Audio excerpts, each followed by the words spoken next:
Welcome to the deep dive. Have you ever thought about this? Hmm. While the U.S. is talking quite a bit about de-risking from China, Mm-hmm. Chinese companies are actually finding, well, pretty clever new ways around trade restrictions, sometimes setting up shop in Mexico, for instance. Or consider the Arctic. China's military drills up there. They've tripled in less than 10 years. Right. And these aren't just random data points, are they? Not at all. When you look closely, you see they're pieces of a much larger puzzle, a very integrated strategy. And that's exactly what we're going to unpack today. We're putting China's comprehensive strategies under the microscope, how they're trying to fundamentally reshape the international order. Yeah, looking at everything. Economic influence, military ambitions. Their internal challenges, efforts to control information, the works. Mm-hmm. So our mission for you is to pull out the most important nuggets from some key sources. We've got the U.S.-China Economic and Security Review Commission's 2023 report to Congress. Which is quite detailed. Very. And insights from the Journal of Indo-Pacific Affairs, plus RAND reports on what's happening in the Arctic. We'll try to connect those dots for you. Exactly. So you can get a real handle on the scope of China's global reach and, importantly, what it means. Let's dive in. Okay, so starting with the big picture, China isn't just reacting anymore. Our sources really emphasize they're proactively trying to build an alternative system. An alternative. How so? Well, they've rolled out this new trifecta of foreign policy initiatives.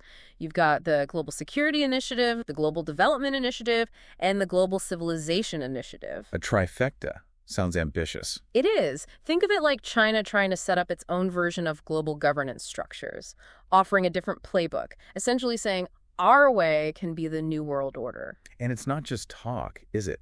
We've seen them step onto the world stage trying to position themselves as peacemakers. Exactly. Like in 2023, offering to mediate between Saudi Arabia and Iran, that was high profile. Very. And didn't they also propose a plan for Israel-Palestine? They did. A 3-point plan. Now, the real impact is debatable, but the intent is clear. Demonstrate global leadership, but on their terms, separate from the West. And this goes hand in hand with reaching out to other countries. Absolutely. Vigorous outreach, especially to the global South. Africa, Latin America, the Caribbean.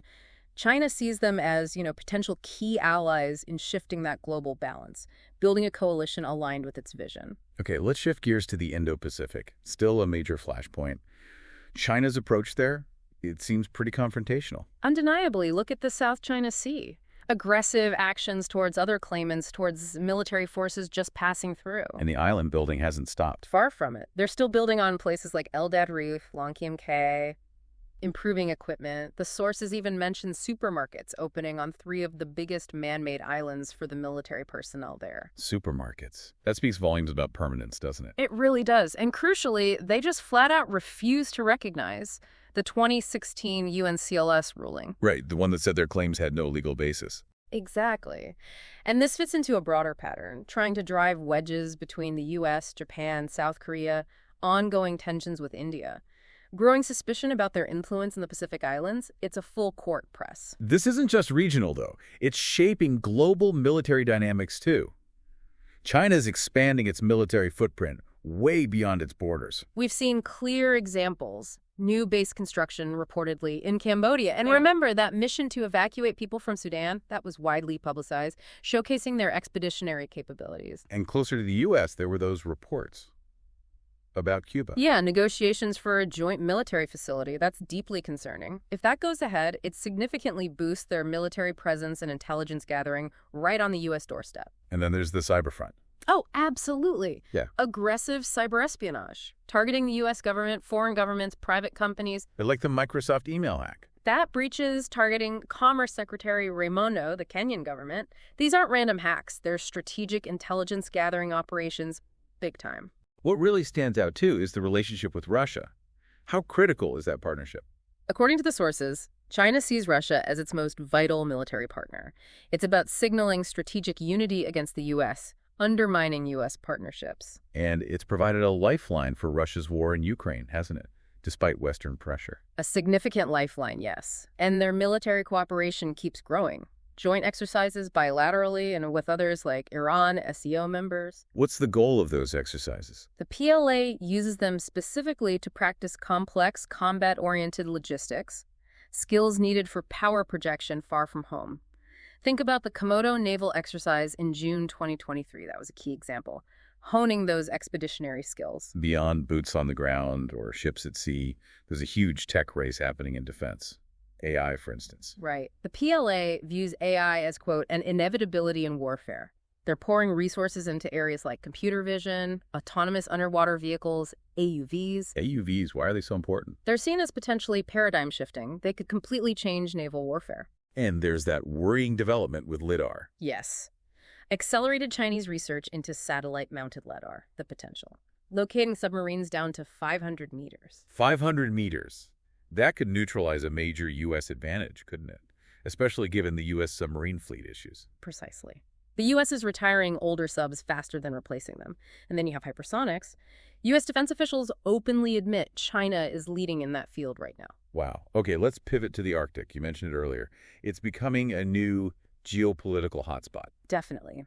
Melting ice is opening up new sea lanes. Russia's Northern Sea Route, for example, China calls it their Polar Silk Road. Polar Silk Road. So it's about trade routes. It's more than that. China's declared itself a near-Arctic state. They're developing polar flying squadrons, investing in places like Greenland, Iceland. And there are concerns about their icebreakers. Big concerns. Yeah. They could be dual use. Commercial fronts masking military aims. The appearance of the Heilongjiang icebreaker off Greenland's coast raised a lot of eyebrows. Meanwhile, Russia sees itself as the dominant Arctic power. Absolutely. They control over half the Arctic coastline, and they're backing that up with serious military investment. Since 2013, they've built or upgraded 7 military bases up there. Equipped with advanced systems. Yeah, radar, missile defense. And the exercise tempo tells a story. Russian military drills in the Arctic jumped from 5 in 2012 to 16 in 2021. That's a huge increase. Militarization is happening fast. Which raises questions about U.S. readiness in the region. It does. Critical questions. Sources point to outdated northern air defenses like the North Warning System. It basically 1980s tech reportedly can't handle modern Russian cruise missiles. And the icebreaker gap. It's stark. The U.S. Coast Guard has, 5 icebreakers total, 6 planned. Compare that to Russia's 55. Even China has 4, with 6 planned. That limits U.S. presence and awareness up there significantly. Massively. It's a real vulnerability, impacting access and surveillance across the board. Okay, let's bring it back to another critical flashpoint. The Taiwan Strait. Beijing's rhetoric. It seems contradictory. It's classic doublespeak. They say they prefer peaceful reunification, but they are actively preparing for military action and explicitly reserve the right to use force. And they blame tensions on separatists, meaning Taiwan's ruling DPP party, and external interference, which is code for the United States. But Taiwan isn't just sitting back. Not at all. The Tsai administration has been focused on enhancing military readiness. There's the Strengthening All People's Defense Plan, conscription reforms, the regular Han Kuang exercises. They're actively bolstering their defenses. And the U.S. is providing support. Tangible support. Congress has passed legislation like the U.S.-Taiwan Initiative on 21st Century Trade. There are bipartisan proposals on double taxation. What about direct military support?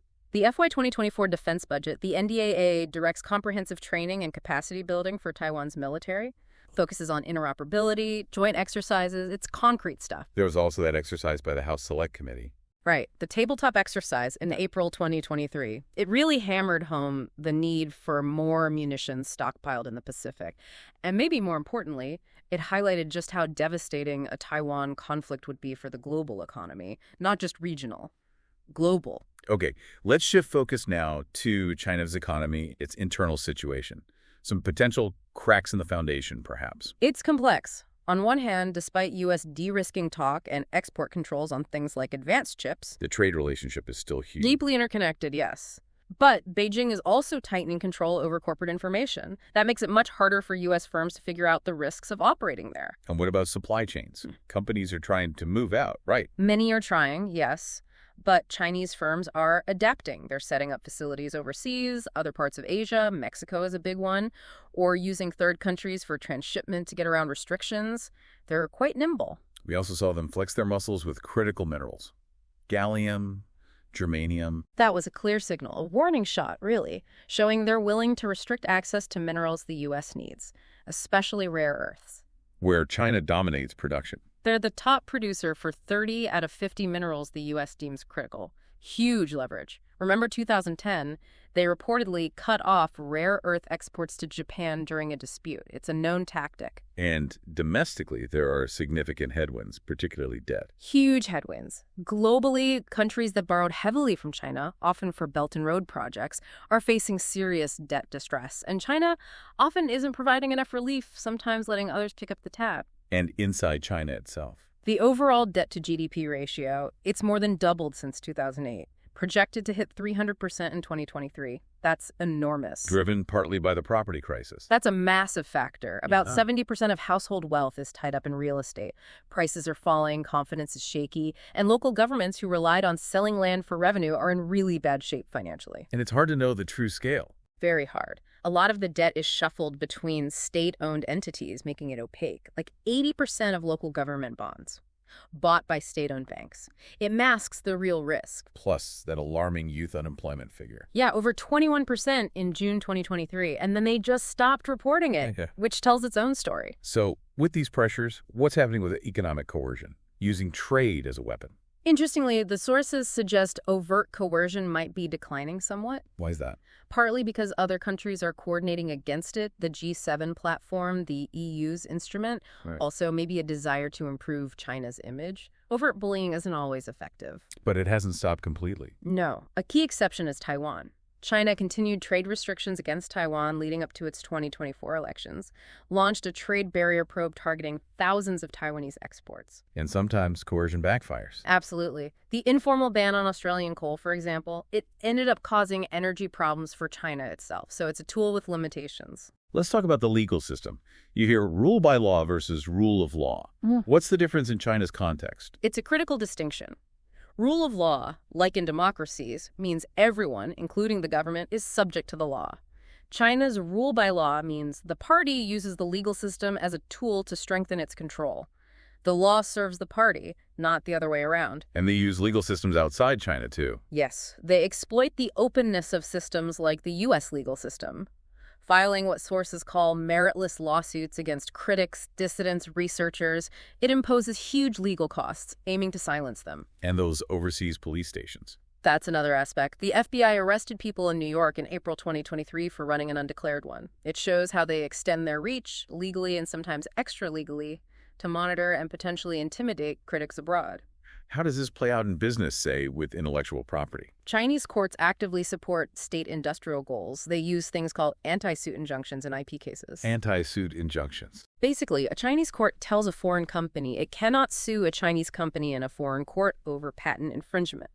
It forces down the royalty rates for crucial technologies like those needed for smartphones' standard essential patents. Makes foreign tech cheaper for Chinese firms. And we saw raids on foreign consulting firms? Yes. Firms like Capvision, Bain, Mintz Group. This happened alongside a revised counter-espionage law. The likely goal: stop these firms from digging up potentially negative info about China's economy or business practices. Data is becoming a national security issue. This seems part of a pattern of undermining international norms and laws. It does fit that pattern. Disregarding treaties, they've signed the UNCLOS ruling, the Sino-British Joint Declaration on Hong Kong via the National Security Law. What about forced labor? They signed conventions against it. They did in 2022. But credible reports, including a UN assessment, show continued forced labor in Xinjiang. It signals, well, insincerity towards those international legal commitments. And now they're looking at space. Yeah, it's fascinating. There's no clear law on space mining yet. China seems intent on claiming a right to use space resources. A Shenzhen company launched the first commercial spacecraft for space resource mining back in 2021. They're staking claims early in new domains. Shifting to education. China graduates huge numbers, more than the U.S. Quantitatively, yes. 4.3 million undergrads matriculated in 2021 versus 2.1 million in the U.S., but the sources highlight real qualitative challenges.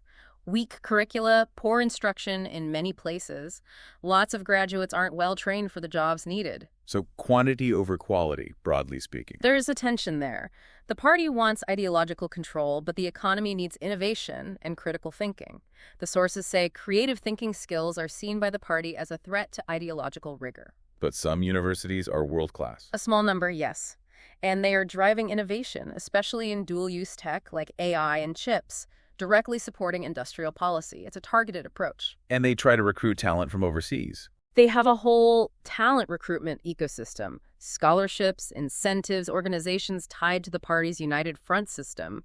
But reports suggest they're still mainly attracting, quote, second-tier researchers. Maybe the very top tier isn't biting as much. Okay, finally, let's touch on Hong Kong. You described it as a bellwether. Sadly, yes. A stark example of eroding autonomy. That national security law directly threatens U.S. interests and clearly violates the spirit, if not the letter, of the Sino-British Joint Declaration, which promised Hong Kong autonomy. And political freedoms. Crushed. The number of directly elected council seats slashed. And those trials of 47 pro-democracy figures are ongoing. It's about eliminating opposition. What about the media? A severe crackdown. Apple Daily forced to close, its founder Jimmy Lai sentenced. Reports of journalists being followed, harassed. Platforms like TikTok, Chinese-owned, reportedly blocked a film about Jimmy Lai and were allegedly used to track protesters. Even cartoons aren't safe. A satirical comic strip was suspended. Hong Kong's press freedom ranking has just plummeted. It's a chilling effect. And this extends into schools and culture. Definitely. Teachers reportedly told to inform on students and colleagues. Public libraries pulling books over national security concerns. People arrested for possessing children's books deemed seditious. It's ideological control reaching deep into society. Is this impacting business confidence? We're seeing an exodus. U.S. firms moving regional headquarters out, often to Singapore. FedEx was a big example. New company registrations are down. That's a clear signal. But Hong Kong's trying to counteract that. They are trying to attract business back, especially from mainland China. Tax breaks, new visa schemes like the Top Talent Pass. Notably, 95% of applicants for that scheme were mainland Chinese nationals. So replacing international business with mainland Chinese business. That seems to be the direction. And interestingly, they're making a big push into crypto and digital assets, inviting firms like Coinbase. While the U.S. and Singapore are tightening crypto regulations. Exactly. Hong Kong sees it as a niche, maybe a way to attract capital and talent back, trying to find a new edge in the global financial system. So wrapping this deep dive up, we've covered a lot of ground. China's systematic efforts to reshape the international order are undeniable. From the Indo-Pacific to the Arctic, through economic strategy, leveraging law, dealing with internal pressures, it's a comprehensive, integrated approach. And these aren't just abstract geopolitical chess moves, are they? Not at all. They hit home. Global stability, supply chain resilience, who leads in technology, even basic freedoms we might take for granted. Understanding these dynamics is really crucial for navigating the world we live in. So here's something to think about as we close. China faces some pretty significant internal challenges. Economic slowdowns, demographic issues, that debt bomb. How might those domestic pressures affect its push to change the global order? Right. Will it make them more assertive outwardly or force them to turn inward? What does that mean for the balance between cooperation and competition globally in the coming years? A profound question, and one that will undoubtedly shape our future.